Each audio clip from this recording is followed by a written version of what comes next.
Hi everyone, welcome to this interview with Kris Hall of the Burnt Chef Project, and I'm going to read a little description about how Kris started it. He founded the charity from seeing how much the conversation around mental health was needed for the well-being of our industry itself. Kris worked in food sales and marketing for many years, and knowing a lot of chefs and what they went through, he started a photography project that has now turned into the Burnt Chef Project, and it's giving a powerful voice to the challenge faced by many chefs. Kris, thank you for being here.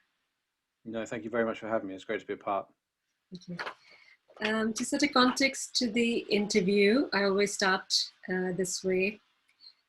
This is to create a conversation around work-life balance in the industry. It is like the elephant in the room. We don't talk about it too much, and I think that's where the problem lies. As an employee, you probably assume that responsibility falls on an employer to give you the perfect rota where you have time off.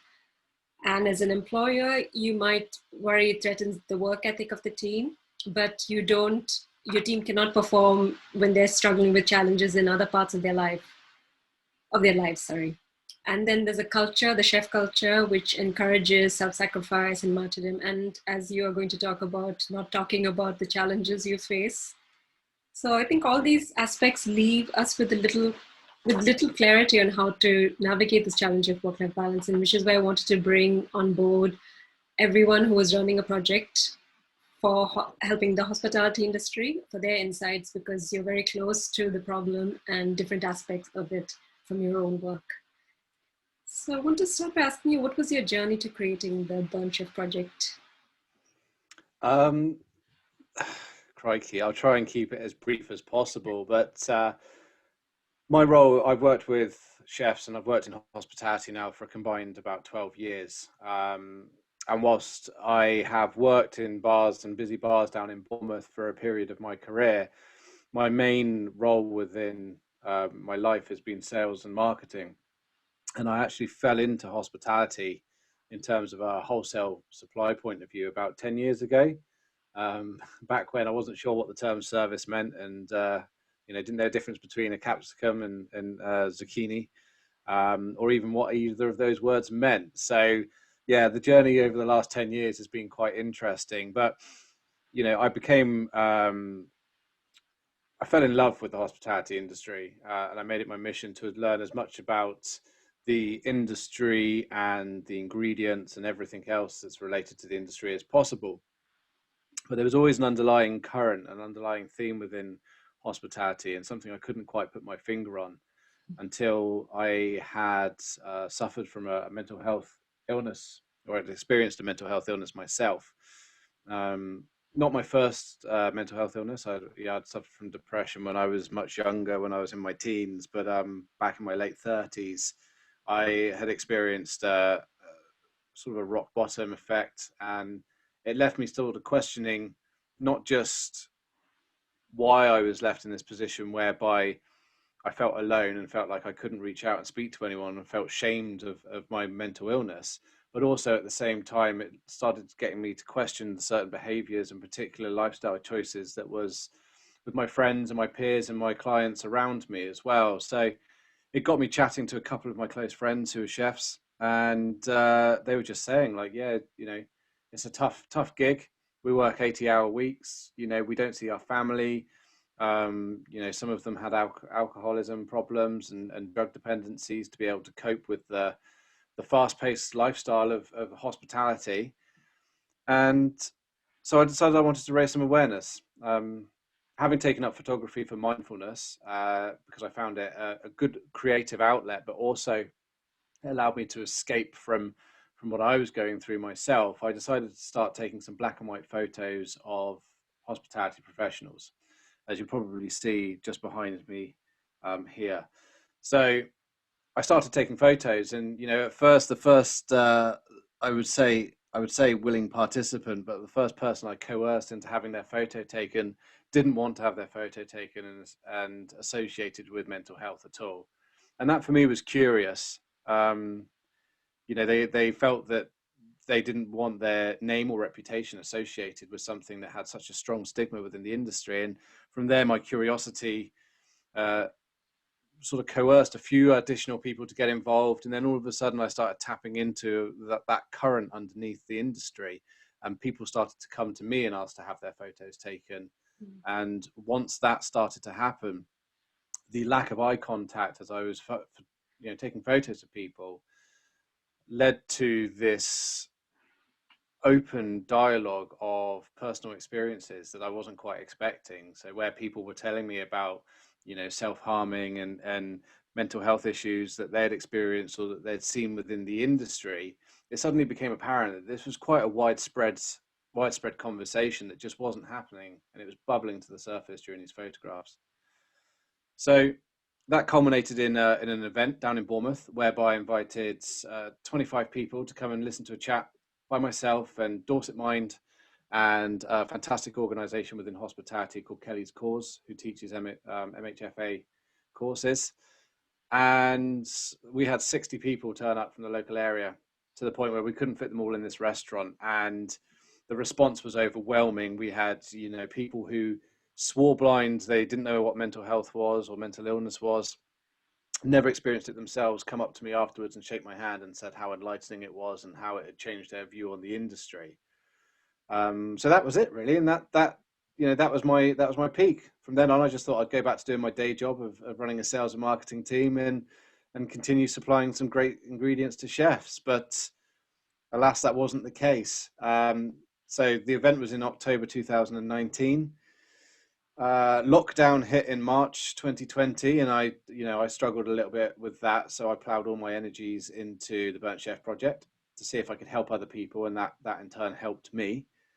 And then when I eventually went back to work in August, I had no choice. I had to turn around to my employer and say, I'd like to give up my job that I've been with you for 4 years for, and my good pay packet and everything else, because there's a greater calling and I need to see it out. So yeah, in October last year, I became full-time employment for the Burnt Chef project and made it my mission to try and make a change.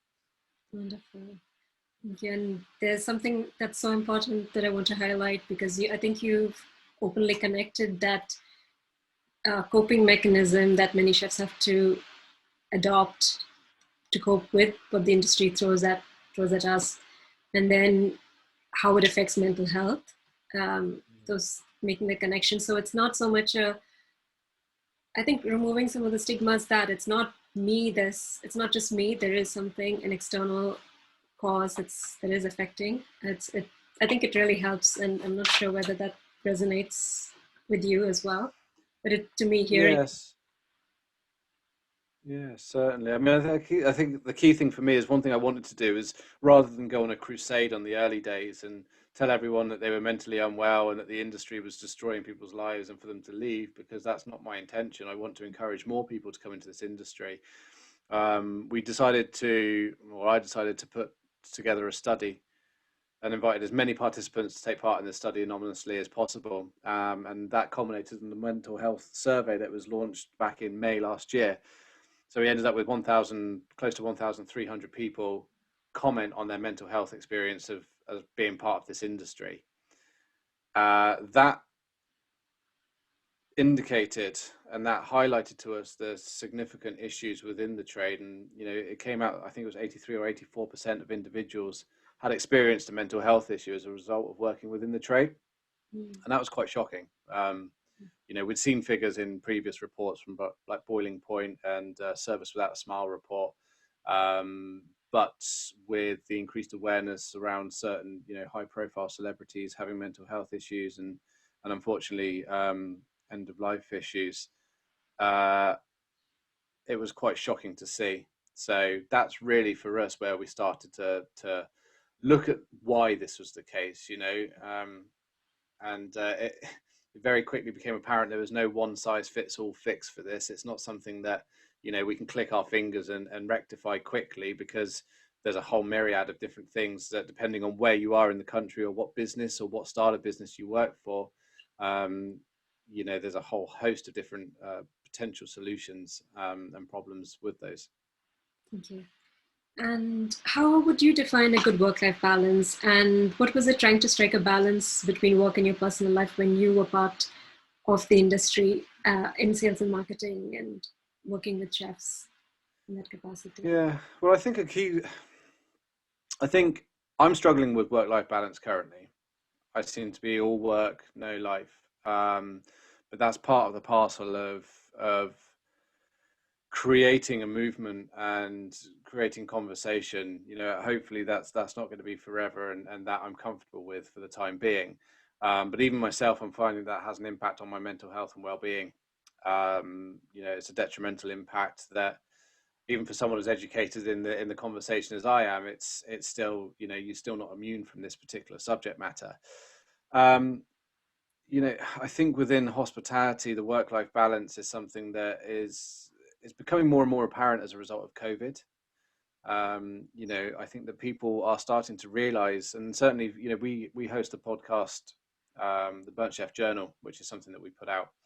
And we interview people like Nathan Outlaw and Adam Byatt, Sat Baines, and it's interesting talking to these business owners who are running Michelin star environments, but they're also turning around and saying, well, actually, do you know, we used to be a 7-day operation, or we used to be a 6-day operation, and we used to do, three services a day. But actually, we not only can run a more profitable business by reducing those number of days down, but we can actually give our staff a much better level of work-life balance and allow them time off together, and allow them to be with their friends and family without having to worry about what's going on with work or what they haven't done the day before.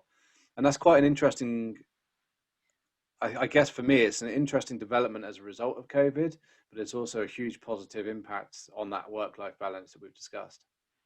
Thank you. Yeah, and those voices are going to make others in the industry realize it's possible. It's not Yeah, I mean, difficult. you don't need to sacrifice yourself to be working in this trade, and no one should have to sacrifice themselves. It used to be a badge of honor. I've done 3 hour shifts, and I've done it for the last week, or 3 hours worth of sleeping, and I've done it for the last week. And look at me, I'm fine. You should be fine too. And that used to be something that people would, pat each other on the back for and go, "Congratulations, you're great." But those very same people are now, you know, not in a good way. Some of them might have taken their own lives through mental health illness and suicide, and there may also be a myriad of other problems such as divorce and dependency, codependency as well. So, the badge of honor, the new badge of honor, is no longer how much can you sacrifice for your passion and creativity, but how vulnerable can you be, and how can you lead the charge in an industry where it's still going to be tough, but where you can actually set a precedent and set a standard that of a radical change, basically. Thank you. And how do you see the problem of a poor work-life balance affecting the industry, particularly with the context of the Burnt Chef project and the challenges faced by your own community? I know you've touched upon this slightly before this.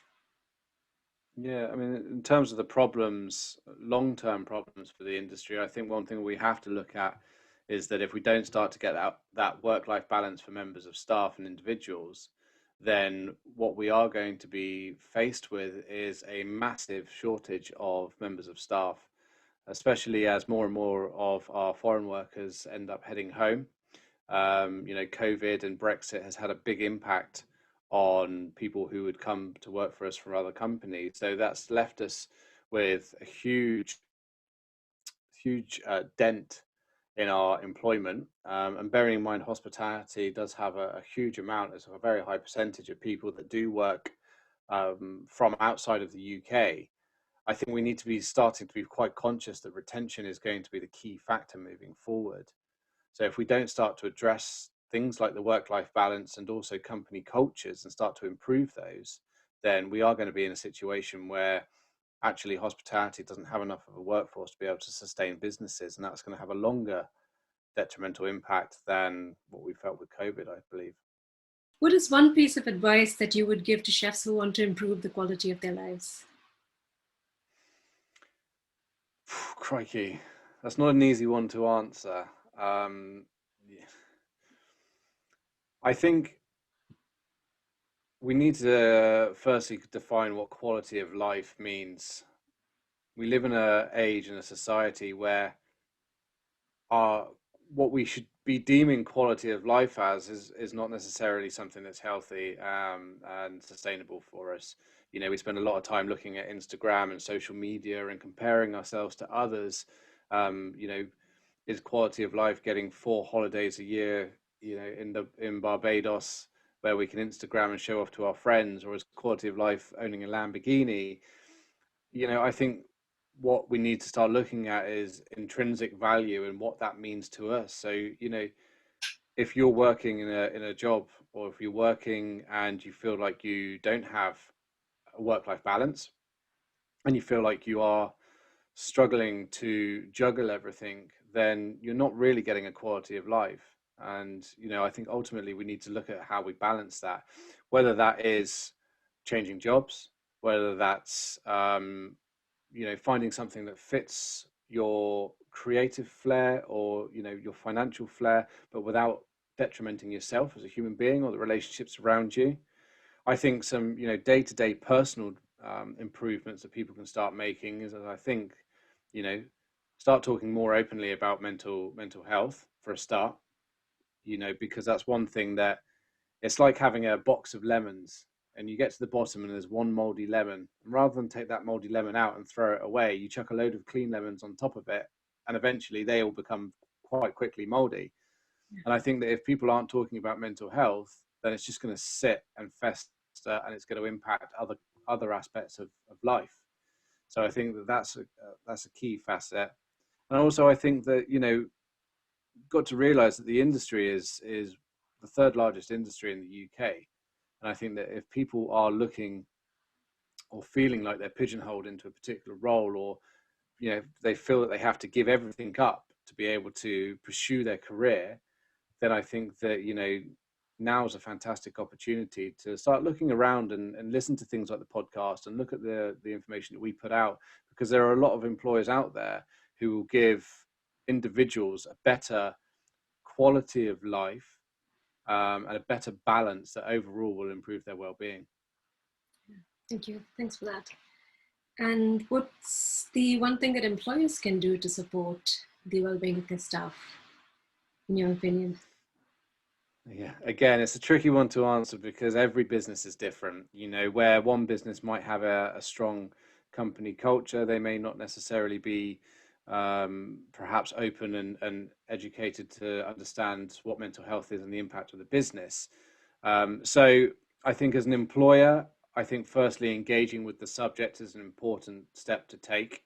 Taking things like a zero tolerance approach to, you know, any stigma or bullying within the business prevent creates a healthier work environment for your staff, where they feel more comfortable and more secure. And it's one of the key basic needs of being a human being, that you want to feel secure, and especially if you're working 12-hour days, I think that's a key factor.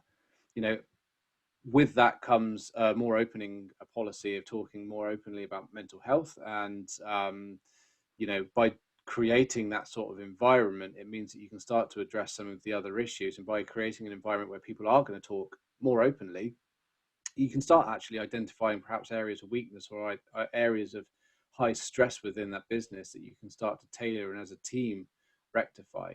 So I think that's probably the key one. But, you know, there's said there's no simple solution to fixing mental health, but there, you know, it's a case by case basis. But there are some very, you know, there's many tangible ways of improving the workplace culture. Thank you. And finally, where can Love Letters to Chefs community members find out about the Burnt Chef project and the podcasts? Yeah, so if you can find us on social media, we've got quite a strong social media following on Instagram, Facebook, and on Twitter, and you can search the Burnt Chef Project. The podcast is available on Spotify, Google, and iTunes, and that's called the Burnt Chef Journal. And new episodes come out every week at this moment in time. And also, we've just launched at the beginning of February the Burnt Chef Support Service, which is a free 24/7 text-based support service, completely confidential for anyone that needs it, irrespective of where you work within hospitality, front of house, back of house, whether you're supply chain, you know, it doesn't matter. This service is here for you, and we provide this. And all you do is you text Burnt Chef to 85258, and you'll have a response by a real human being within 5 minutes, who's a trained volunteer who can talk to you, whether you're feeling sad, lonely, depressed, anxious, or whether you're having, you know, much sort of darker thoughts. This service is here for you, and it's provided such a lifeline for so many people already. And you know, we're always getting messages of support for the service. So this isn't one that's going to go anywhere anytime soon. Thank you. Can I share the link below this video to the service? Yeah, by all means. So on the website there'll be a link in terms of the support service. You can also share the website as well, and there's a whole host of free resources on the website that people can access, as well as helping support the ongoing work that we do by visiting the shop and picking up some merchandise as well. Thank you. Thank you very much, Kris. Thank you. I really appreciate you taking the time to share your insights. Thanks for having me on. Thank you. Cheers. Thank you for watching, everyone.